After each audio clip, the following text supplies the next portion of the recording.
जय मसीह की एंड गुड मॉर्निंग। आज सुबह प्रभु का वचन हमारे लिए भजन संहिता अध्याय 49 और उसका आयत 20, साम्स चैप्टर 49 वर्स 20 आपके लिए पढ़ना चाहती हूँ। मनुष्य चाहे प्रतिष्ठित भी हो, परंतु यदि वे समझ नहीं रखते तो वे पशुओं के समान है जो मर मिटते हैं। ये अध्याय कोरह वंशों के द्वारा लिखा गया है और उसकी आखिरी आयत में इस प्रकार लिखा है। उसके पहले कुछ शब्द, मनुष्य चाहे प्रतिष्ठित भी हो, मतलब चाहे मनुष्य के पास बहुत सारा धन संपत्ति है, वो आदर के योग्य है, उसके पास बहुत सारे डिग्री है, बहुत सारे क्वालिफिकेशन है, उच्च पदवी पर वो काम करता है, लेकिन अगर वो इंसान के पास समझ नहीं है तो बाइबल हमें सिखाता है कि वो पशुओं के समान है, वो जानवर के समान है, क्योंकि वो मर मिट जाते हैं। मेरे प्रियो, इस आयत के द्वारा हम समझ सकते हैं कि हमारे अंदर समझ होना बहुत जरूरी है। एक और आयत आपके सामने रखना चाहती हूँ।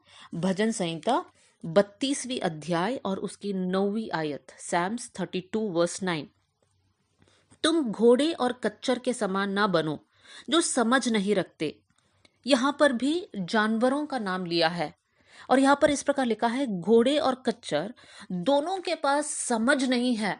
तो मेरे प्रियो, ये हम आसानी से समझ सकते हैं कि जानवर के पास समझ नहीं है, लेकिन परमेश्वर ने इंसान को बुद्धि और समझ दिया है। मनुष्य क्या क्या नया इन्वेंशंस बनाया है, नया डिस्कवरीज बनाया है। हमारे मेडिकल फील्ड में हम देख सकते हैं कितना लेटेस्ट टेक्नोलॉजी है। हर एक एरिया में, चाहे मेडिकल हो, साइंस हो, एग्रीकल्चर हो, हर एरिया में जो है हम देख सकते हैं कि इंसान ने प्रगति किया है। क्यों? क्योंकि इंसान के पास बुद्धि है। लेकिन इस आयत में लिखा है कि इंसान के पास समझ होना भी बहुत जरूरी है। देखिए मेरे प्रियो, बहुत से वक्त इस संसार में जब हम रहते हैं, मेजॉरिटी लोग सिर्फ धनवान होने के लिए मेहनत करते हैं। उनका जीवन और आसान करने के लिए वो लोग मेहनत करते हैं। लेकिन हमें ये याद रखना है कि परमेश्वर ने हमें इस संसार में एक उद्देश्य, एक योजना के साथ हमें यहाँ पर रखा है। और हमारे जीवन में लक्ष्य क्या है हमारा, कि हमारा बहुत सारा पैसे हो, हम धनवान हो, हम लोग बहुत ऐशो आराम में जिए, ये हमारा लक्ष्य है? या फिर हमारा लक्ष्य ये है कि जितने समय परमेश्वर ने हमें इस पृथ्वी में रखा है, उतना समय में परमेश्वर की हर एक योजना हमारे जीवन में पूरा होना है। मैं ये नहीं बोल रही हूँ धनवान होना पाप है, परमेश्वर हमें आशीष देगा, लेकिन सबसे इंपॉर्टेंट बात यह है कि हमारे अंदर समझ होना चाहिए कि हम क्यों जिंदा है। दो बातों की ओर हमें हमेशा ध्यान देना है। एक ये है कि परमेश्वर का एक उद्देश्य है, इसलिए आज मैं पृथ्वी पर जीवित हूं।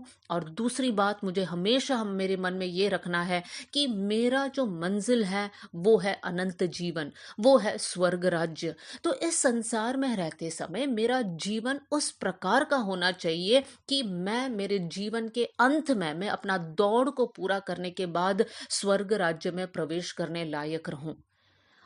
तब हम कह सकते हैं एक इंसान के अंदर समझ है। देखिए, ये 49वां भजन में उसका 6वीं आयत को हम पढ़ सकते हैं। जो अपनी संपत्ति पर भरोसा रखते हैं और अपने धन की बहुतायत पर फूलते हैं।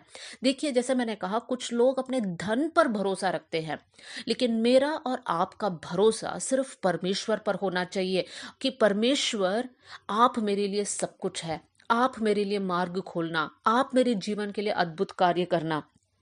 49 की तीसरी आयत में हम पढ़ सकते हैं, मेरे मुंह से बुद्धि की बातें निकलेगी और मेरे हृदय की बातें समझ ही होगी।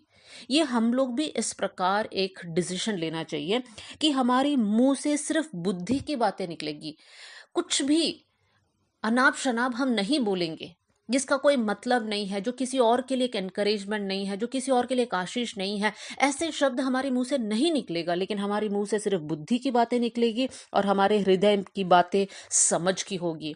अब सवाल यह है कि समझ कौन हमें देता है? दूसरा तिमुथियुस उसका दूसरा अध्याय और 7वीं आयत में पौलुस इस प्रकार तिमुथियुस से कहता है, जो मैं कहता हूं उस पर ध्यान दे और प्रभु तुझे सब बातों की समझ देगा।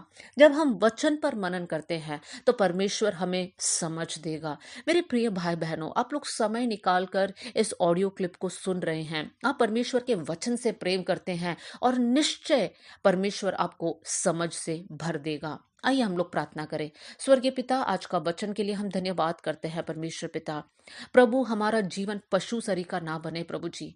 परमेश्वर, आप हमें बुद्धि और समझ से भर देना प्रभु जी। हमारा जीवन का लक्ष्य सही होने पाए कर मैं प्रार्थना करती हूँ प्रभु जी। हमारा जीवन से हम पवित्र आत्मा को शोकित करने वाले नहीं प्रभु जी, लेकिन हमारे जीवन में आपकी हर एक योजना पूरी होने पाए कर हम प्रार्थना करते हैं। आपने हमारी प्रार्थना सुन लिया, इसलिए धन्यवाद। आदर और महिमा आपको देते हुए यीशु के नाम से हम मांगते हैं, amen. God bless you all. जय मसीह की।